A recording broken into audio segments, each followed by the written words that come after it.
Danielle Wood, welcome back. Thanks for having me. Now, we've got a summit coming up. I want to read to you what you said on the day or around the day that you took on this role in November 2023. You said, "We are slow to adopt new technologies within business. We need to see a shift in mindset within business, as well as making sure the policy settings are in the right place." Has anything changed since then? Look, I think technology's probably come a long way in that year and a bit since we spoke. I think we are seeing businesses look to opportunities for tech adoption in AI. Not always as fast as I would hope as Productivity Commissioner, but I certainly think there has been somewhat of a shift in mindset and a recognition of the benefits that those sort of technologies can bring. Right, we'll come back to that in a moment. We have got, as I just said, we have got a summit coming. The Prime Minister wants a summit, but he's not open to changes to the government's industrial relations policies. Are the government's IR policies a drag on productivity? Look, we haven't been asked to do a deep dive on those, so I can't comment without having done the work. I think industrial relations is relevant for productivity in the broad. But then is it a mistake for the Prime Minister to rule it out as something that he's open to at this summit? I mean, he has made the point, which I think is right, is there's been quite a number of recent changes. My perspective as a policymaker is generally it's a good idea to leave things for a few years and then do a proper evaluation. It's really important to do that evaluation, but the question is, at what point in the cycle do you do it? And what's the answer to that? Generally, I advise 2 or 3 years to let a policy take effect and actually see the implications. That notwithstanding, but the Productivity Commission did warn about the dangers of multi-employer bargaining before you took over the role. Do you think that those fears have been borne out by what we've seen since those changes came in? Look, as I said, we haven't done the analysis. I mean, what we have always said is IR is a balancing act between supporting fair terms and conditions for workers while making sure that we maintain flexibility that business needs. We have been talking about productivity in this country for some time, it being in a dire state. As I said, we have got a summit coming. Those are the difficult areas. You don't want to talk about IR. Where do you expect that you could get some meaningful agreement?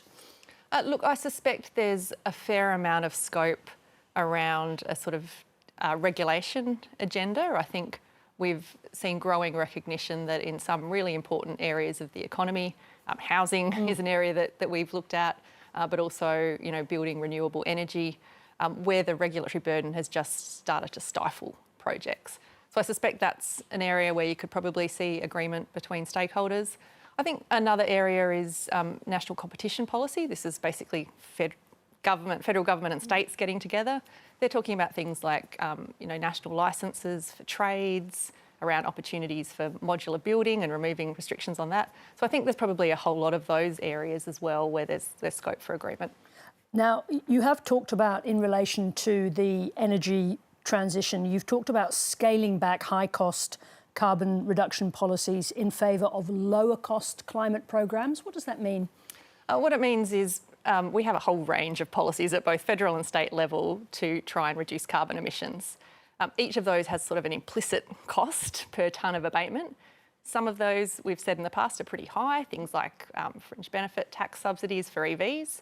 Some things like renewable energy target are pretty low cost ways of getting there. The safeguard mechanism is another example. So what we want to make sure is we get to net zero, which is critically important, but we do it in the least cost way. I just want to go to that topic of AI that you talked about when you took over this job.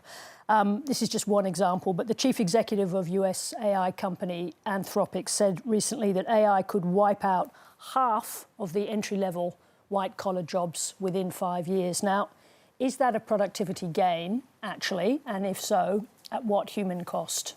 Look, I mean, those are pretty extraordinary predictions. They're sort of well above, I think, what I've heard in most other quarters. So I think you're thinking, that's the very edge of the curve.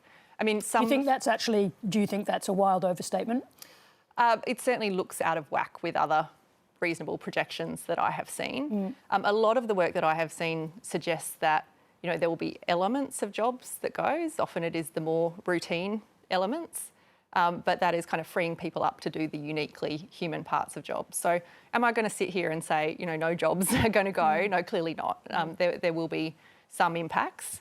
There'll be also jobs created that we can't even imagine yet in some cases, but I think probably the major impact on labour markets we'd expect in the next decade is more people working with AI to take some bits of their job but free them up to do the Are you saying that in Australia, given what we're seeing, particularly in terms of investment and advance in the United States, that people shouldn't be afraid of what AI may bring to their working life? Look, I think there's a huge amount of opportunity, and I think we have to remember that piece.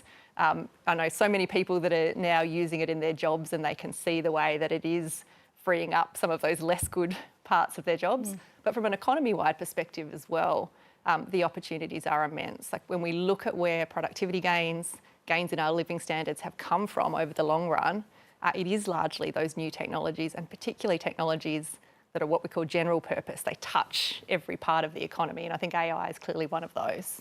Let's just talk a bit about tax, because that's obviously part of the picture of shifting Australia's sluggish productivity numbers. The Treasurer has repeatedly ruled out completely the idea of lowering company tax. The cost to the budget is obviously very high of doing that, taking it, say, from 30 to 25%. What is your argument about why Australia could afford a drop like that if it boosts investment? So this is something that we are looking at currently as part of our productivity reviews. So I can't give you our final position, but we have said it is one of the reform areas that we're looking at. What we would be looking at is how can we use a change in the system to create more incentives for investment, and that's essentially the argument for doing it. But we're also thinking about how do we offset that within the corporate tax system. We're very conscious about this hit to the budget problem, so we're looking at ways that we can spur investment while finding other ways we might be able to pick up some revenue within the system. You're trying to find a magic solution where you make this huge cut, but it's revenue neutral. Is that what you're saying? Tax mix switch, yes. Tax mix switch. I'm going to need to learn how to say that. Danielle Wood, thank you very much indeed for coming in. Thank you for having me.